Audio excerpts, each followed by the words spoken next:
Adrian Seccombe, CISO for Eli Lilly, discusses the importance of transparency of data, the security challenges, and how it can help enhance corporate reputation. So, Adrian, what are some of these issues? Well, as you know, the Jericho Forum has been promoting the problem of deperimeterization for a while now. And one of the things that we've been considering, certainly inside of Eli Lilly, is the importance of recognizing that this is not just a journey that we're on for a short while.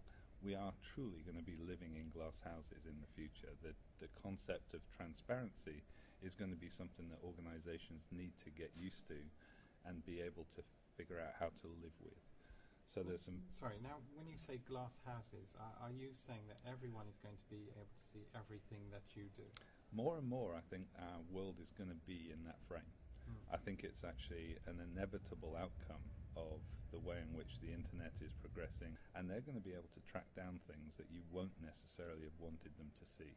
So one of the challenges is don't go into the premise, don't go into any action without considering this action is going to be visible. So do act in the way in which I think we should all act as companies. Do act as if everybody is watching you.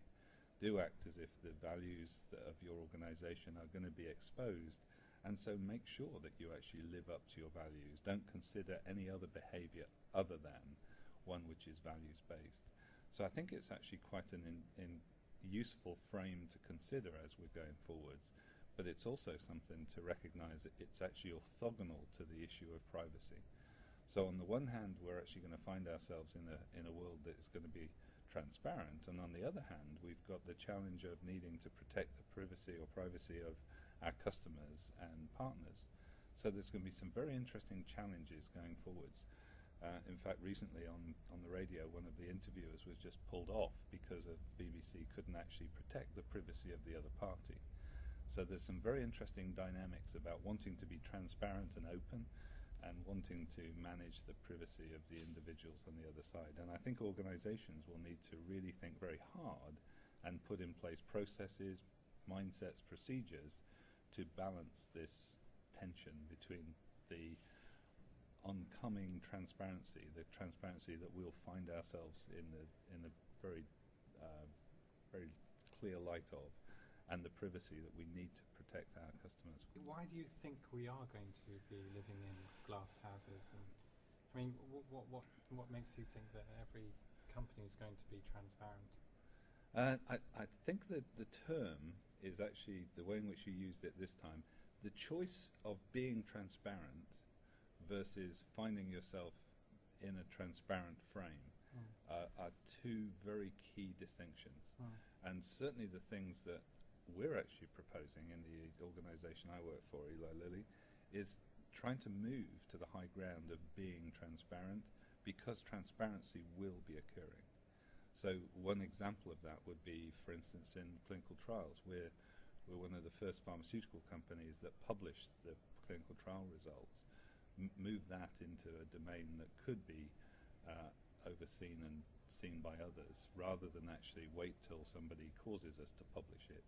So there's some very interesting tensions and dimensions. Now, clearly, in publishing those clinical trial results, we put a lot of effort into making sure that the patients who were on those clinical trials weren't exposed. So that's an example of that orthogonal nature of transparency and privacy. In fact, none of the clinical trials that were published could be used to actually identify any individual.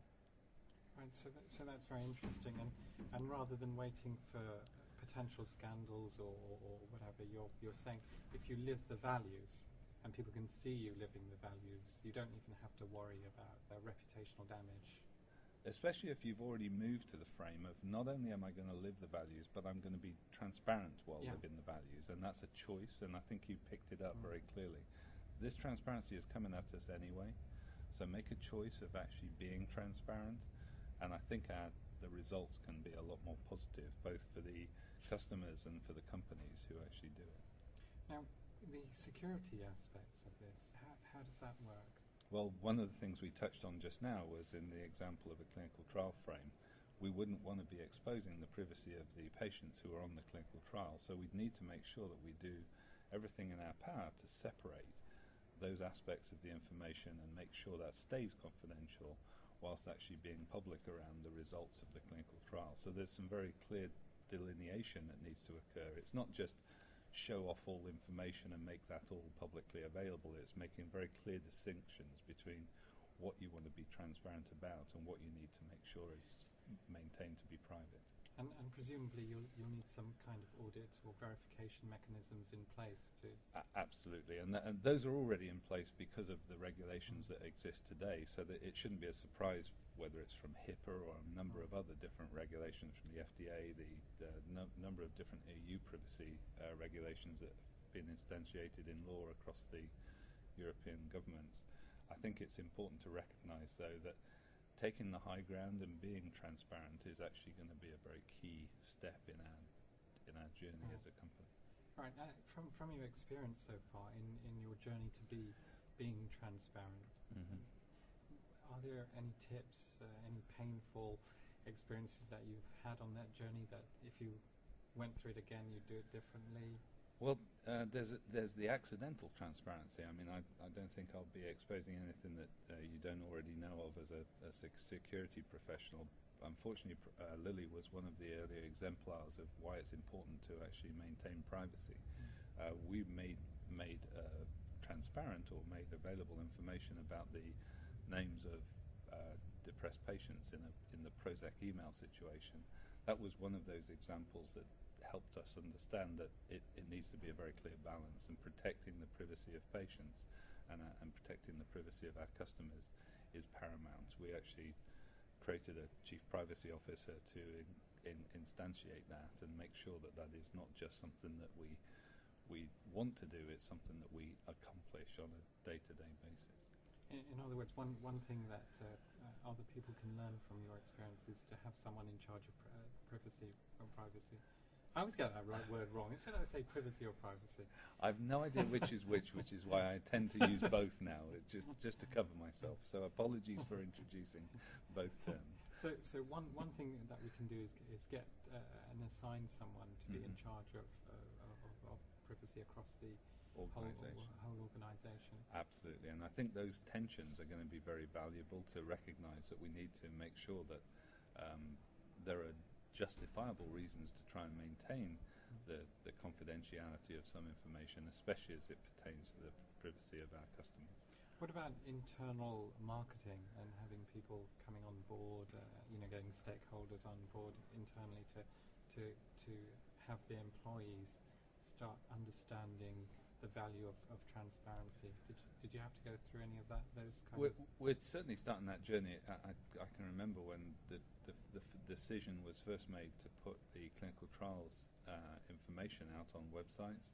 It was nearly a cultural shock, because previously it had been something that was maintained quite confidentially.